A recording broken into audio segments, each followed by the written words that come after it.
talking, beautiful day out. It was a gorgeous day. And, just talking. Two guys talking. And now I get into the car and we're still talking. I sort of have the door open a little bit, my legs out. He's not like encroaching on me, just talking. And now he starts saying, he's like, you're a really special guy. And I'm like, well, yeah, I got you a beer. He's like, no, but it was the enthusiasm. He treated me like a person. Would you mind if I blessed you? I said, sure. And he starts holding my hand and he starts praying. And I'm looking in his eyes. Now I'm seeing him in a different light. I'm not making this up. Hello, and welcome back to another episode of Biblical Money. I'm your host, Rabbi Rami Goldberg. I am here with the mensch of the hour, Peter Auerbach, the managing director of the Auerbach Fund, and really excited to have you on today. Good to be here. Good to see you again. So, Peter, you had a religious revival in your 40s. I want you to take me back a little bit to kind of the story. What kind of home did you grow up in? What was what was it that, like, oh my gosh, God appears to you in your late 30s, 40s that you really feel it, but you didn't grow up with that. So it was more organic. I didn't have a eureka moment. Grew up in a secular household, Jewish. Grew up in Manhattan, in New York City. We lived 3 blocks away from Temple Emmanuel, the Reformed Synagogue on 65th Street, 65th, 66th. And I even went to nursery school there. But as a Reformed Jew, very secular. There's a lot of pride in being Jewish and the customs and whatnot. But I don't think that I appreciated it as much because everybody I knew was Jewish. That was just New York back then was a little more homogenous. On the Upper East Side, it was somewhat homogenous. So while my parents were proud Jews, there was no real belief in God almost. Interesting on that front. There was, if you died, you died. And there was no heaven. There was no praying. I've never seen my parents pray. I've seen them go through ritual. But we would go to synagogue on the high holy days.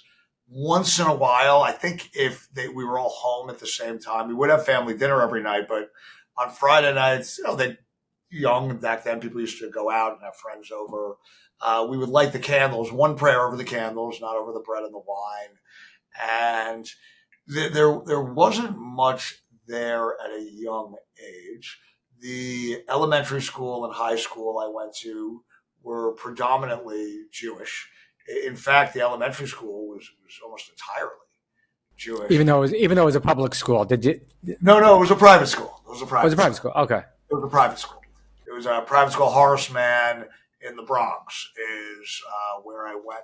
But ironically, even in religious school, which I was supposed to go to every Wednesday, and I'd always sneak out, and that was sort of a thing. Probably talk to the girls next to the bathroom, right? That's the... Oh, yeah, or it was 3 blocks from my house. I just wouldn't even go half the time. There was never a connection to God. I think there was a sort of a line between spirituality and ritual. And in Reformed Judaism, as you know, there's not that much ritual. Right, and that meaning, and from your perspective, when you were home, I think you mentioned that your mother was very into Passover. Yes, so that was the Super Bowl. So my mother loved Passover. That was her holiday, and her family had some money before the Great Depression, and all that was remaining was some silver. I guess they lost it all. All that was remaining was a lot of silver and a grand piano. Now, both have been kept.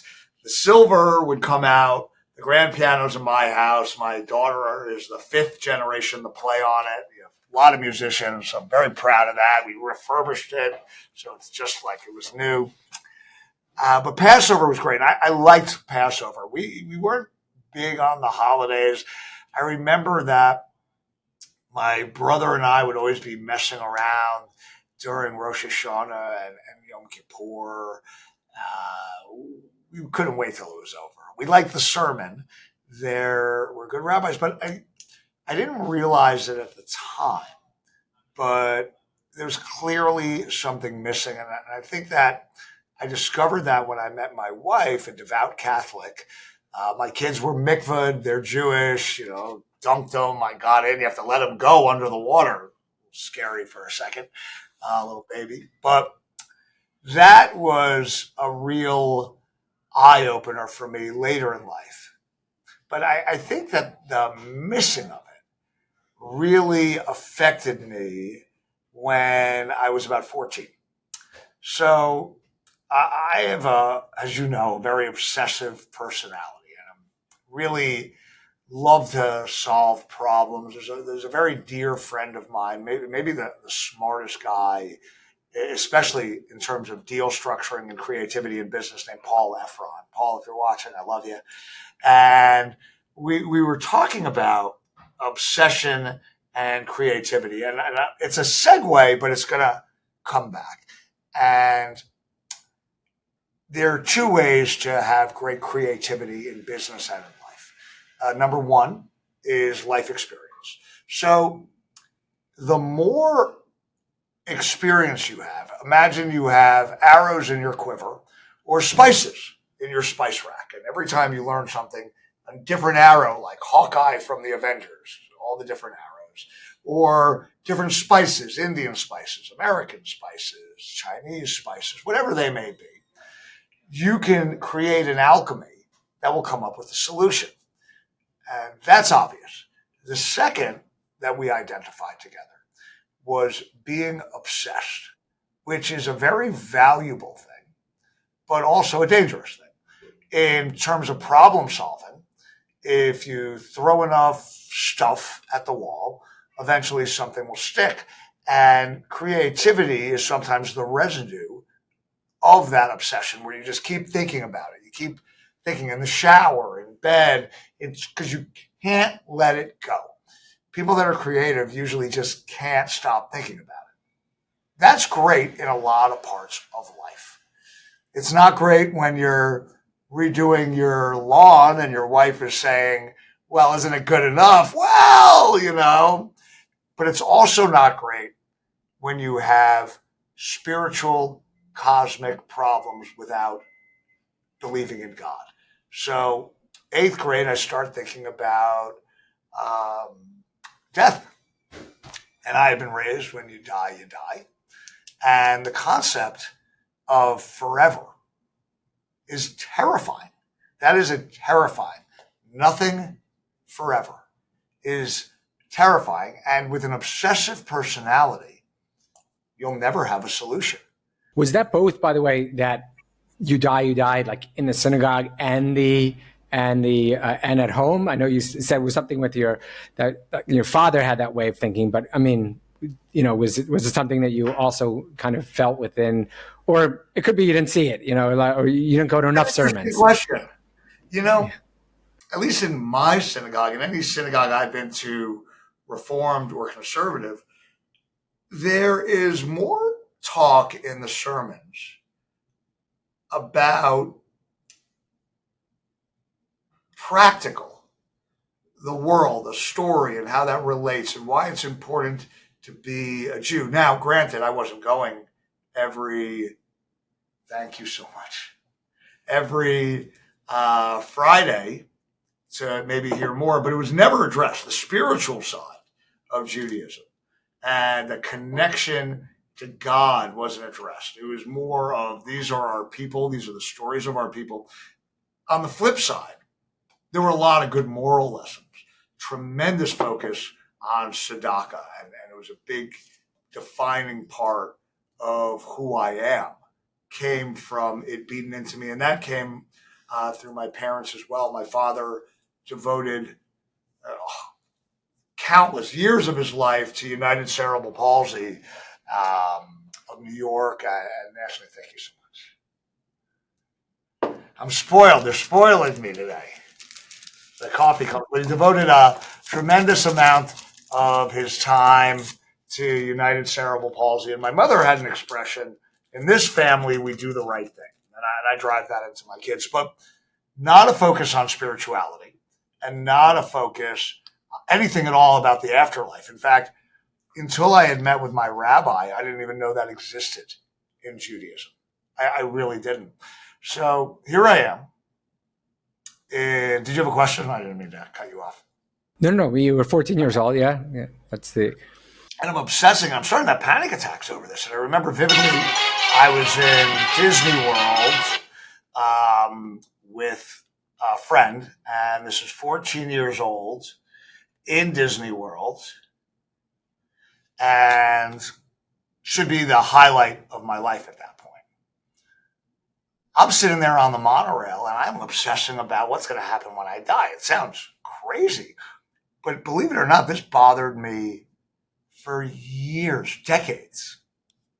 So I think that a lack of it there really had a profound effect on me. So interesting. Yeah. So then you're 14 years old, and now you're 45. I'm saying what happens at what point are you like, okay, there's an afterlife. There is a God in this world. You're obviously very Jewish, and okay, we have to do the right thing. We have to do mitzvot. We have to, whatever that means, kind of in the more general sense. But like, it becomes something much more real, I think, a little later on in your life. Yes. So again, no eureka, a series of different events. So the first was when I was 17 through 20. I used to spend my summers. I was a very good swimmer, and I taught at this day camp, and I elevated myself up to being one of the young supervisors of the pools, etc. And the counselors would sit in a different tent than the kids because we didn't have kids in a bunk, right? We were the specialists. And we'd sit there and we'd talk. And I don't remember how it came up, talking about the afterlife or spirituality even. And someone ever said, like, when you're in trouble, you ever ask your grandfather for help? And I wear my grandfather's World War II ID bracelet. It really hasn't left my wrist. So I must have been 19. I got it when I was 18. So when he passed. And no, I never asked. You should try it sometime. So I was having a panic attack thinking about death or whatever I was, probably about that. And I, out loud, said, Grandpa, if you're out there, can you help me? Instantly, I don't know what it was. It, like anything else, could have been psychosomatic. I don't believe that now, but at that time, I couldn't understand it. I felt something, almost like an arm around my shoulder, or maybe it's a warmth or a presence pushing me up. And every time that I have reached out like that, it's there. I don't do it all the time. So that was the beginning of it. But I was still somewhat proud to be Jewish, but an atheist. And, they say there's no atheists in foxholes. I've been in some dark places, just like everybody else. I've got my scars. I was the atheist in the foxhole. I really was. So I meet my wife, devout Catholic, and she is very convinced that she's going to go to heaven. And we start talking about it more. And we went on a trip before we were married to Rome and Florence. If I could live 10 days over and over again, if you could describe heaven, it would be those 10 days. I will always say those are the greatest 10 days of my life. I wanted to ask her to marry me right there, and she just would have thought I was crazy because it was too soon. Probably should have. It's another story. I made it right later. I re-proposed to her where I wanted to on an anniversary. It was pretty great. And handed the camera to some random guy, and figuring, he's got like 5 seconds notice.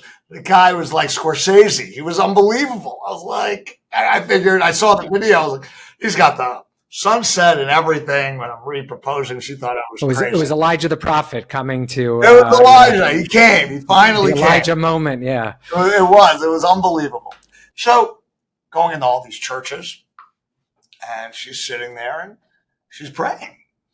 And I just saw the peace and the connection that this had. So we talked more and more about it. And now it's time for the holidays. and it came up. It's a funny story that it's Rosh Hashanah. I'm going to go to synagogue, the morning service, maybe Kol Nidra. And I come home from work, and we were living together at this point, and Lord knows some shtetl somewhere.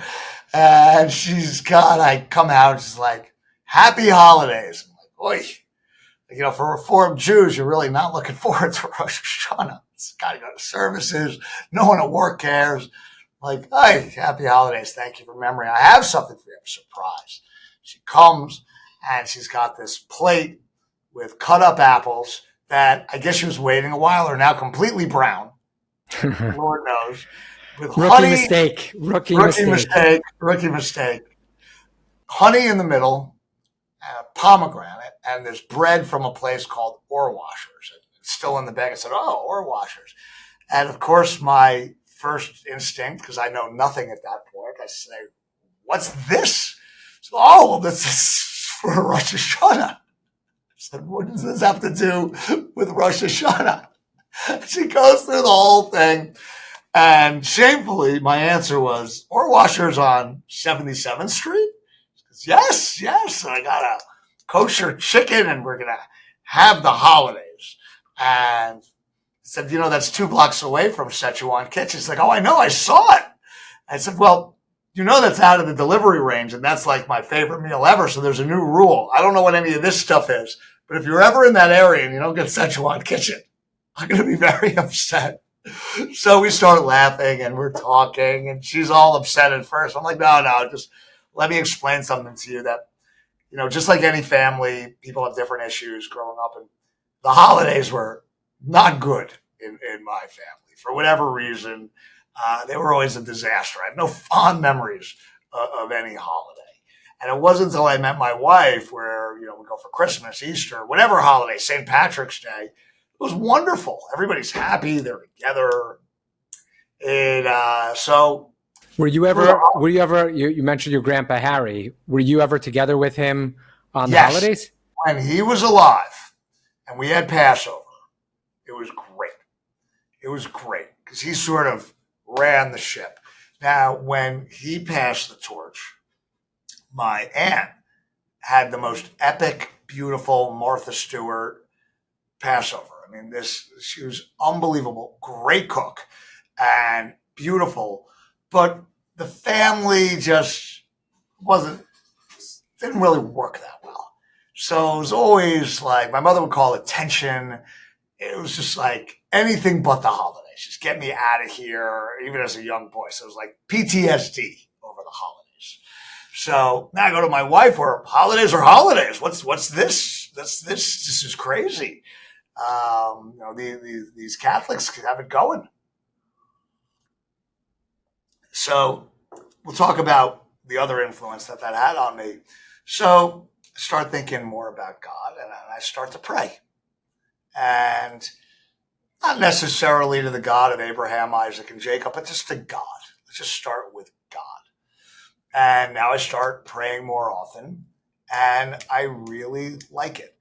And I am not to say what happens in the afterlife, but it's certainly a nice thing to believe. And it's a really nice thing to believe that I will be looking down on my children, and my father and mother will be looking down on me. And if I'm wrong, okay, but it sure would have been nice for that little boy in 8th grade to have that. And the ramifications of that are strong. It's this sense of continuity, meaning just like that. Yeah. It's as opposed to just being, you're an ant and he gets squashed on and that's it. Totally finished. Absolutely, and a sense of responsibility as well.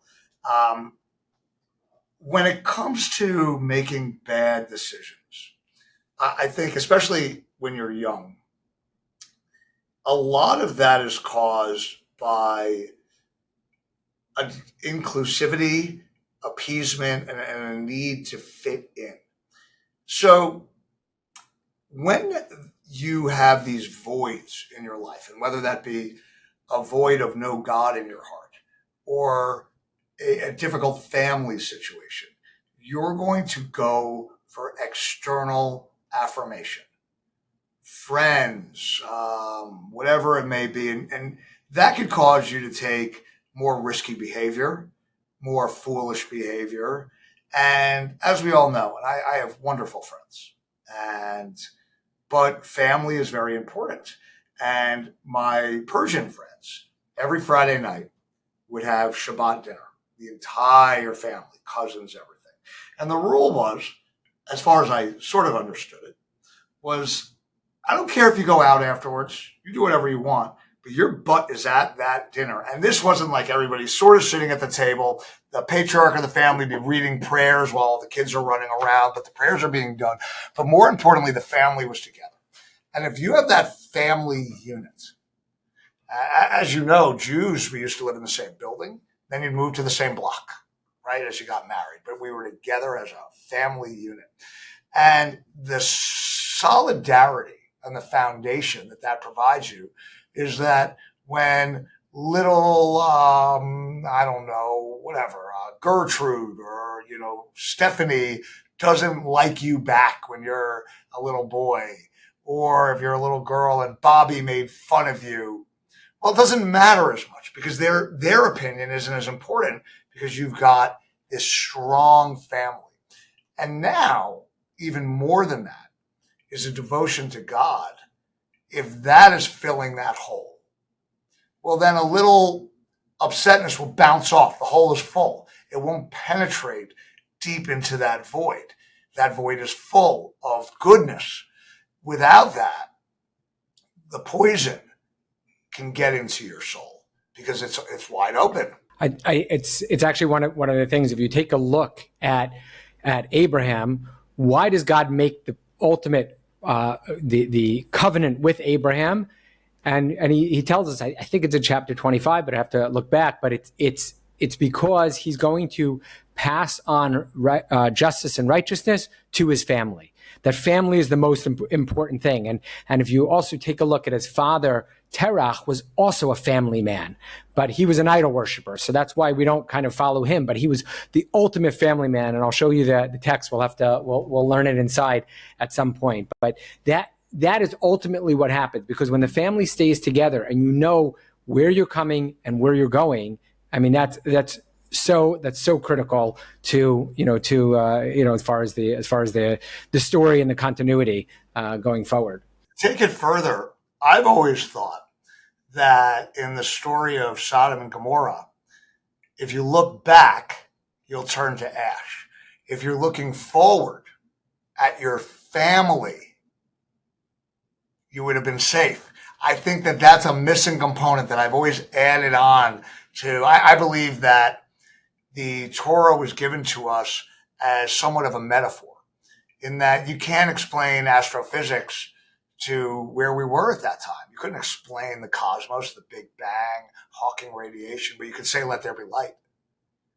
And the book that you had told me about, which is on its way to my house, I can't wait for God and the Big Bang.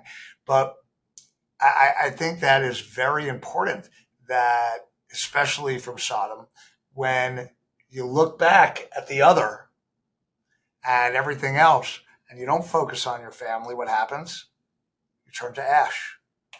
If you take a look, by the way, at Lot, and you compare the story of Abraham to the story of Lot, Abraham invites in these guests, and he has the entire family, and he's, be our guests, and they're all jumping and dancing. Whereas Lot, he has nobody. He asks nothing. And he's trying to copy Abraham, but he doesn't have that, in terms of this is what happens. Sometimes this happens, you mentioned that, when your grandfather Harry was running the show, there's a certain aura to it. And sometimes that doesn't always translate into the next generations. No, you're certainly right. And it has to be earned, a graduation ceremony at high school for your kid. It's not about the beauty of the ceremony. It's a representation of the montage video that every parent has in their mind of everything that led up to that point, capitulates in this crescendo of the orchestra coming together, but it's been building this whole time, and it's a reflection. And in order to have that, it's a life built. And that's why I always like the training sequences in the movies better than the big winning knockout punch. Everybody likes, when people watch Rocky, they're watching him run up the stairs. It's the training that is the story. And, I was talking with my Rebbe from the Chabad, who part of my journey, and he was talking about why do we go into such detail about the 40 years in the desert and everything that happened. And the point he made was, it's God telling us. I could have said that we were there and then we got to the promised land.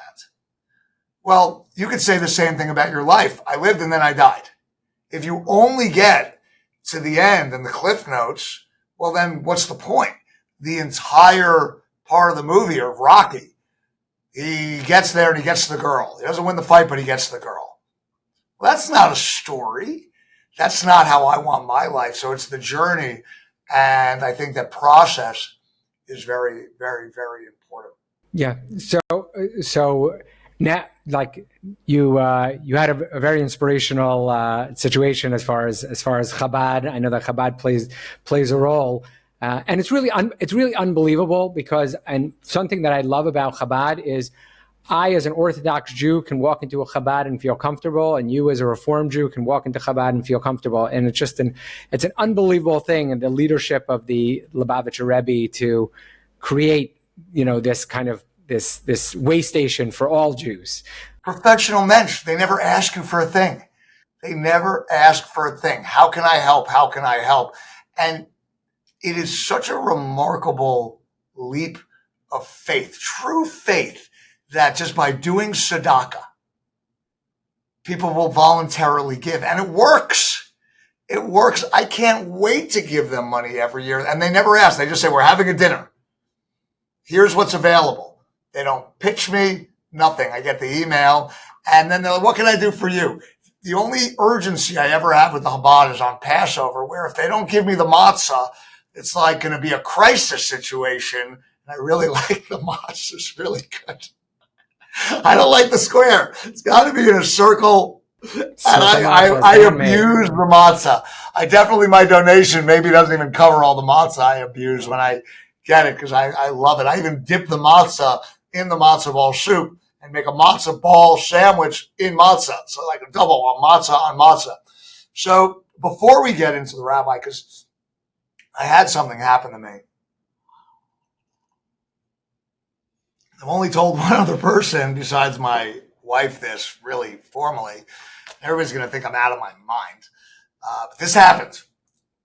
So I'm very emotionally attached to the homeless. Always happened. I have $5 bills in my car, a whole stack of them. And I used to order a ton of socks off of Amazon or wherever, and always fill my briefcase up with socks and hand warmers in the winter. And I wouldn't come home until I gave them all out, because a nice clean pair of crew socks is a really nice thing to have. Heavenly. That you want to talk about heaven is? That's what heaven is. Brand new. Well, imagine you're freezing your butt off on the streets of New York with feet, and I'd give them out every day. I mean, there's closets full of socks and a lot of hand warmers. My hands get cold, so I'm very sympathetic to hands and feet. I have Raynaud's, so I'm very sympathetic to that. So I'm in Colorado on a business trip. And at that point, I'm the chief investment officer of a fund, a partner in it. I really wanted to do my own thing. I was really at the level. Just had to figure out how to get it done. So I was a smoker at the time. That's my one vice. I finally beat it, almost 2 years. No cigarettes, no vape. For a fit guy, that was it. That was my Achilles heel. Stupid decision when I was 16 years old that I had to pay for 30 years. So stopping to get cigarettes at some gas station, 7-Eleven type joint. Homeless guy out there says, "Hey man, can you buy me a beer?" I like the honest approach. Sure, buy you a beer. I'm not going to stop this guy from being an alcoholic and then and there. He's certainly not. I'm not going to be the one. But I can get the monkey off his back.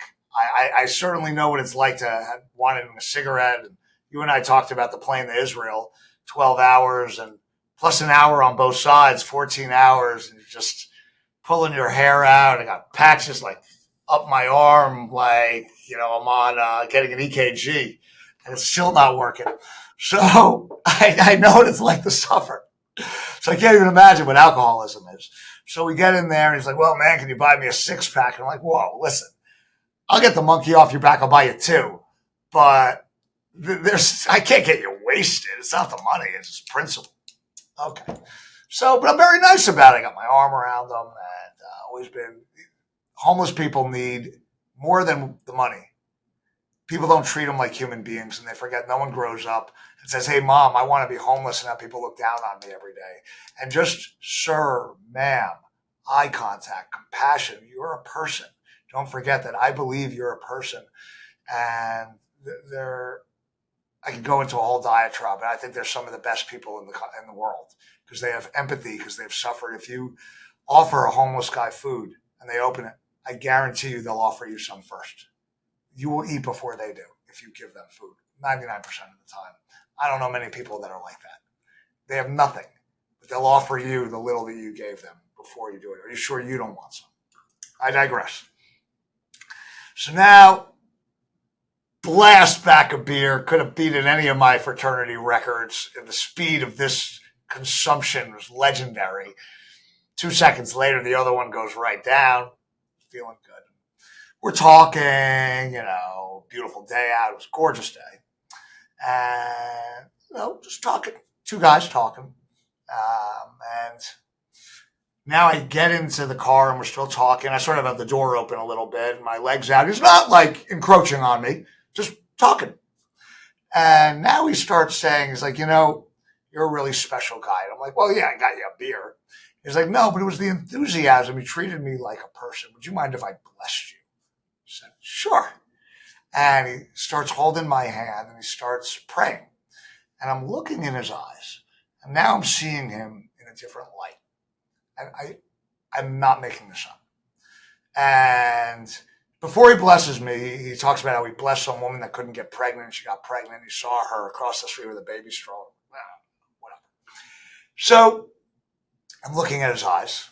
They're piercing blue eyes, like almost giving off light. Now I'm seeing his face under the stubble and the hair. And this is a handsome man, like not just handsome, a presence to him. It's almost like he's radiating at that point. And I'm really looking and I'm feeling something. I'm not kidding. And he's blessing me and gives me a huge hug. I get out. As I come, I give me a hug. I give him a huge hug. Embraces me and I embrace him back. And at that point, I'm more thinking I'm giving him a hug so he can feel love from me. He needs it. But it goes a different way. I'm feeling it from him, which is very uncommon. Don't get me wrong. I don't tell my wife and kids to start hugging people. I'm a pretty big guy, as you know. Sadly, have some experience in combat, so I can defend myself. Not proud of it, but it is what it is. And I had left something when I was out of the car in the parking lot when I left. I pull some crazy Blues Brothers maneuver to get it around, car skidding, almost kill everybody. And it was like a sunglasses case or something. I forgot. It was a pouch that I used to keep some stuff in, like valuables in or whatever it is, AirPods, whatever. And I grabbed it. It was there and he's gone. I don't think much of it, but poof, like a bird, like gone. And I'm like, wow, he took off in a hurry. So keep that in mind. Driving, I've got one more meeting, 2 more actually. And I see a rainbow in the sky. And for anybody that's been to Colorado, this place is fantastic. I'm a skier, so I love it. But in the summer, incredible. I see a rainbow in the sky, clear as day. I mean, you could see Roy G. Biv are just blasting, and a full arc, as if it was in a children's crayon. Never seen anything like it. I call my wife. You won't believe what I'm seeing. I've never seen a rainbow like this in my life. I just wanted to share it with you. We're very close. And, okay, nice rainbow. I don't attach the two. Go to a meeting, some asset we owned. Everything's going great. Surprise. Like, that's a vacant seat. Miraculously, at least. Having a good day. So now I meet with my friend Brian. And we start talking. He's like, I've got an idea. And the idea is for us to start a fund together. And makes me an offer that no human being can refuse. To walk away from a partnership in a private equity fund, it's got to be some offer. And Auerbach Funds, it was a different name then. And since I took it over, not on bad terms, just he was doing development, I was doing this. And now 4 funds later and everything, it was there. And I am not kidding. On my children, I believe wholeheartedly, now seeing all of this, that there was a test. And somebody somewhere threw me rope in the form of an angel. He disappeared. The rainbow, my life's dream of doing this. I told my wife I'd have my first fund by the time I was 45. She thought I was out of my mind. Now I'm on my 4th. I just turned 45. The Talmud actually says that you shouldn't deprivate or the blessing of kind of the everyman. A regular person comes. We think a lot of times, okay, I'm going to go to the holy rabbi to get a blessing, and he says no. It says a person gives you a blessing, and they bless you. Accept that blessing with everything. I mean, and this guy was, certainly down on his luck, and I mean that's the blessing. It sounds like that's the blessing that carried you forward. I'm going to take it a step further. I believe he was an angel. I know it's insane. But everything, and as you know from business, I am a very brutal, logical guy. And Rebbe, I'm telling you, my friend, I just know it. I mean, everybody don't take your money out of the fund and everything. I'm not a maniac, but it happens. That's why we all made money together, because of that guy. So, interesting story, right? I do like that. I never thought of it that it's a blessing through an everyman from Hashem. I never considered that. You got to send me that passage. I like that. You know my favorite is Samuel 13. He who honors me, I will honor. Actually, I have that passage. One of the few surviving Torahs from Poland is at our local synagogue in Charlotte.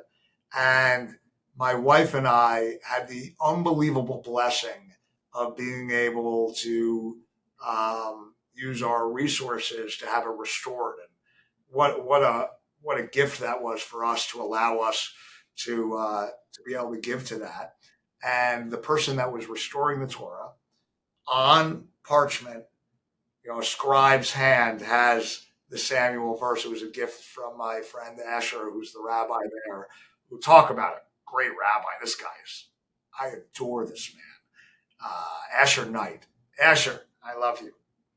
I'll make sure I'll make sure he watches it. You got to give me the timestamp so he doesn't have to listen to me ramble. So you were asking about the Chabad. So this is incredible. So the Chabad guy, it was Israeli partners, so I guess the Chabad guy knew that.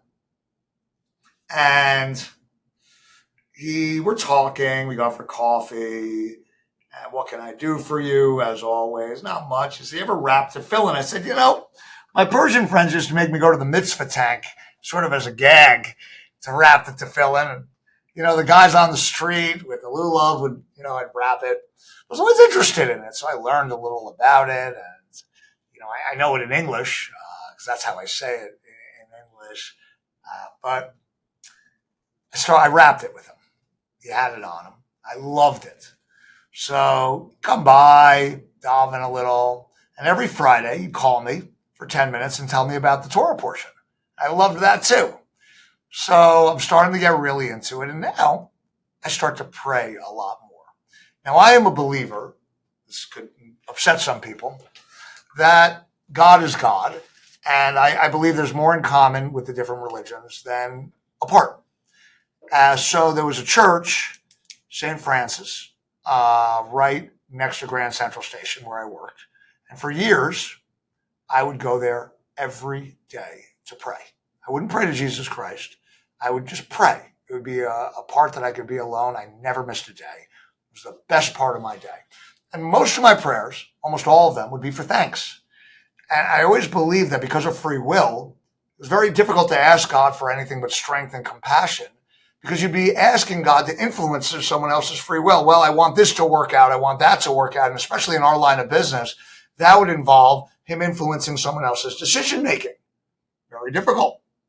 It's a big ask because God could do anything, but I don't want to make that ask. I'm more than so blessed. You've seen my wife and children. I mean, I won mega millions right there.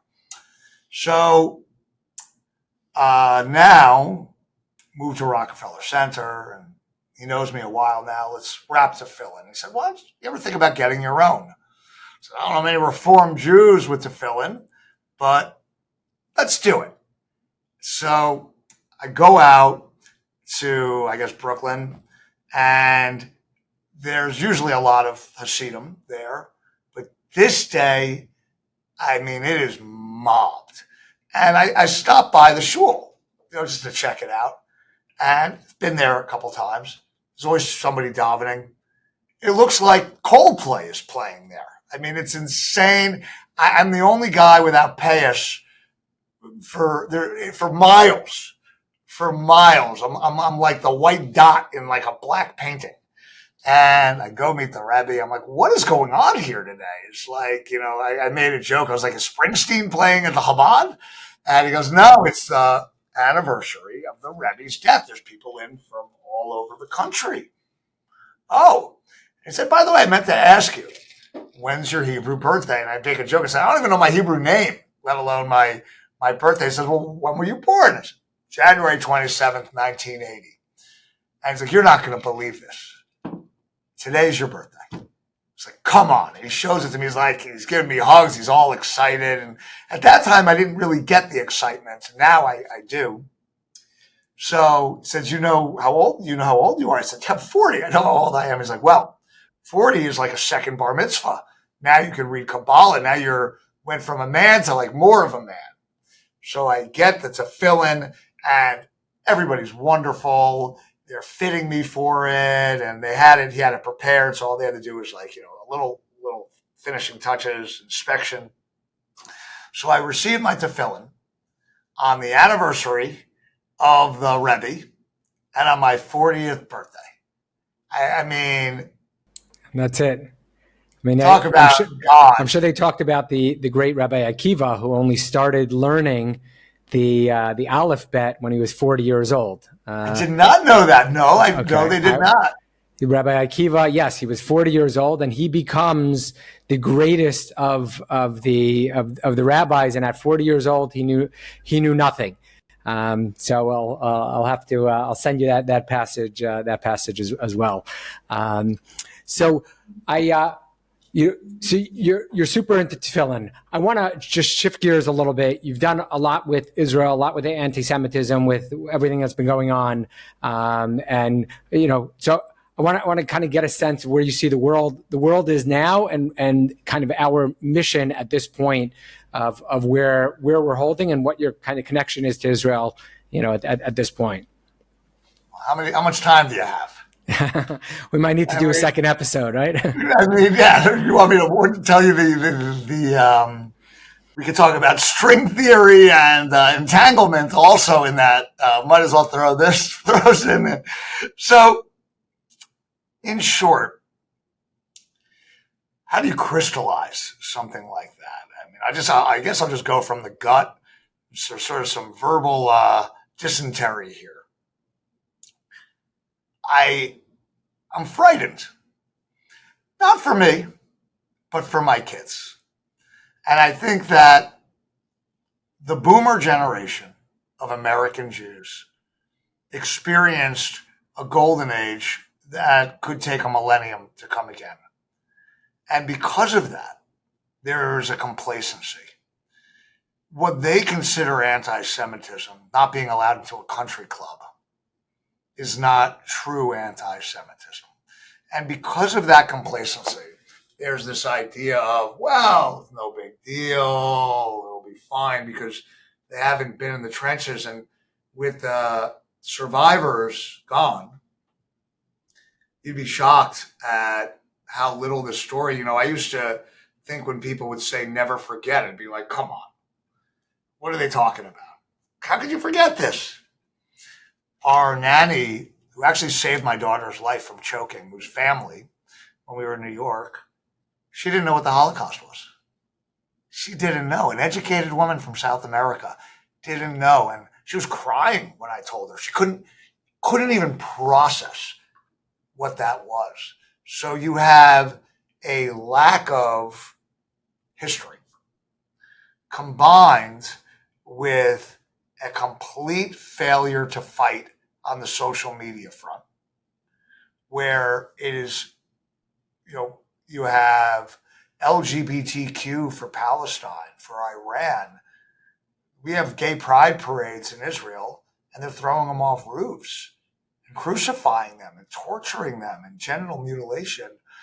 And it's a lack of understanding through very carefully knit social media.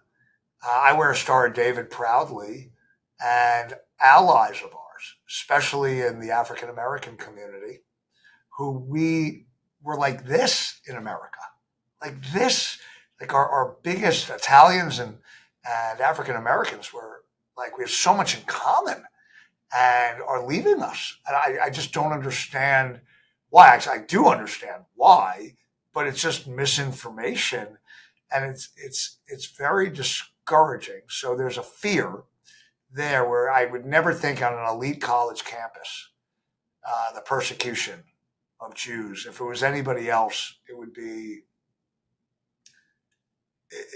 a big deal. There'd be ribbons worn, everything. I mean, imagine any other group has two people blown away with someone screaming, "I hate this group," which is the equivalent of Free Palestine in our nation's capital. There would be ribbons, there would be streets named, everything. And while I'm not saying there shouldn't be for these other causes, but it is upsetting. And I think part of that is that as Jews, we're not like that. We just don't ask for it. We've always been pick yourselves up by your bootstraps, help.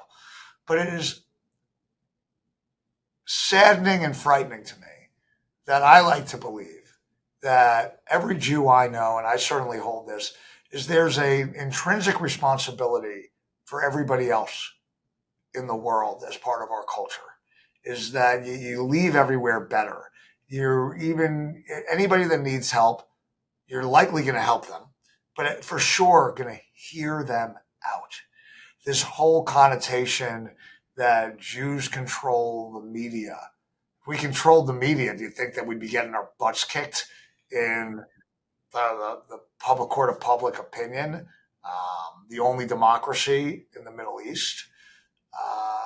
It's very saddening, and it is even more sad is that I have many Muslim friends. I've done a lot of business in the Middle East, and this idea, remember that in World War II, it was the Muslims that took us in.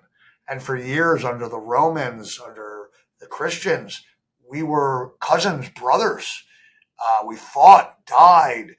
All of our customs are so similar. And this rift that's happened is so heartbreaking that I'm rambling, but I'm very upset. And I think I have several ideas and solutions that I try to practice in my own life that we could talk about. I'm sure you have yours, but it's very scary and very saddening that my daughter wears a Star of David every Friday, and my son wants to be like his daddy. So he's got I have like 15 of the same leather necklace with, it's not fancy. It's just a Star of David, and he's got his. It's all the way, like the rope can't even get any smaller as he's a little guy. He's 8.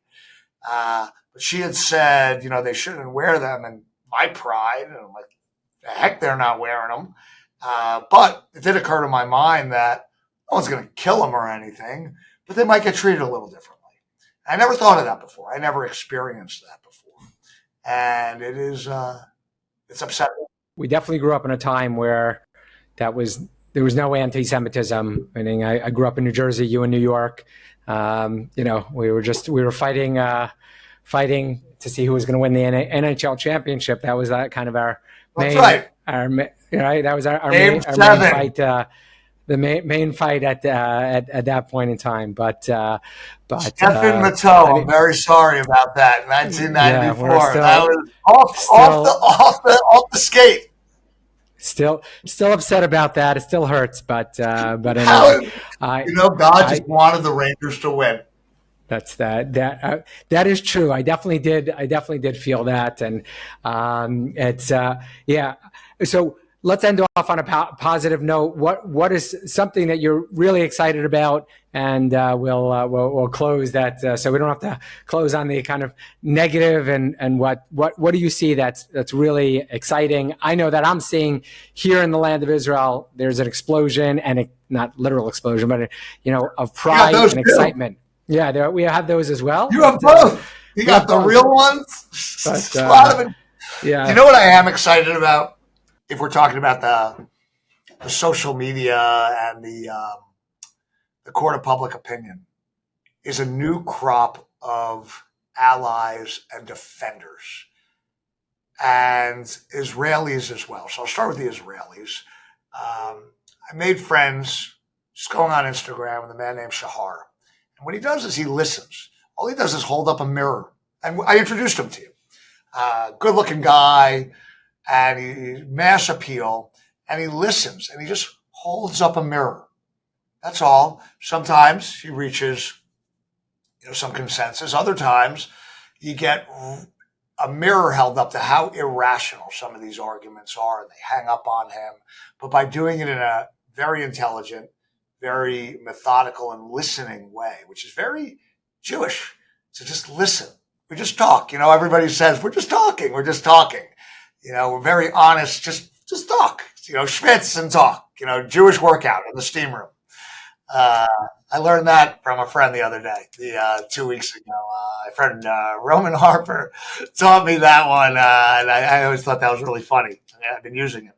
So a lot about it. So you have that on the Israeli side. And then there's a lot of people that are not Jewish that just said one little nice thing. There's a man who, the pastrami king, and I can't wait I've invited him to fly him to my home for Shabbat dinner. And he started liking pastrami and babka, or babka king. And he started to like babka, pastrami. And he couldn't believe how many of us said, thank you for just eating our food. Thank you for just bringing the goodness of us to the light. And because of that, he started to just talk to other Jews. So something I'm doing in my synagogue, and I'm trying to push through, and the rabbi's very receptive, and we're going to get it done, is we have a very lovely Shabbat dinner every night, and my in-laws are there. My parents live in Florida. Nothing crazy. Just we all are together, and we're going to call it something like the Shabbat Challenge, where we tell the people or ask the people of the congregation to invite non-Jews over to their Shabbat dinners and just say, this is who we are. We're not the boogeyman. We're not there counting shekels and devising ways to make space lasers and show our charity. We're making those space lasers also. But we actually are making space lasers. But yes. But not the same way that it's been said. Yes, exactly. Good lasers. Yes. Defensive lasers.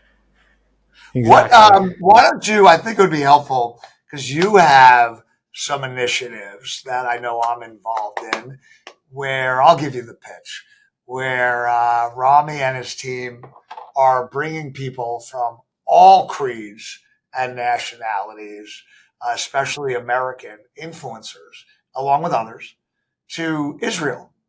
And not preaching. I really like this idea that if you go to, I'm going to have to give you a great pitch, Israel 365, Google it, but they are bringing influencers over, and no pitches, no slogans, just this is who we are. And I think that the more that we do that, all we need is exposure, is that we're not the boogeyman. We are the first to help. And I tell people, have you ever met a Jew that didn't want to help you in a real way or try to improve your life or try to bring you up, we can't see a problem and not want to help. I've never met any of my family or my friends, no matter how destitute they are. Oh, we must help. We must, no matter what. We'll never turn our backs. And, we had talked about little loans I've made and what a bath I've taken on them, but it's like tzedakah to friends and family. And it is, not the family, the people I know. And I think the more we're exposed, and what you're doing is getting exposure to Israel and Jews alike is the biggest solution. Just show people who we are, just be ourselves, and just get exposure. We're not the boogeyman. Very good. Peter, thank you so much. Kids Thank are you for real. taking. They're not What? alien space lasers. Yes. Family man. And Peter, thank you so much. Thank you for your time and just being out there, fighting the good fight and bringing it out to the business world. Really, really appreciate that. Thank you, my friends. I appreciate everything you're doing, Rabbi. God bless.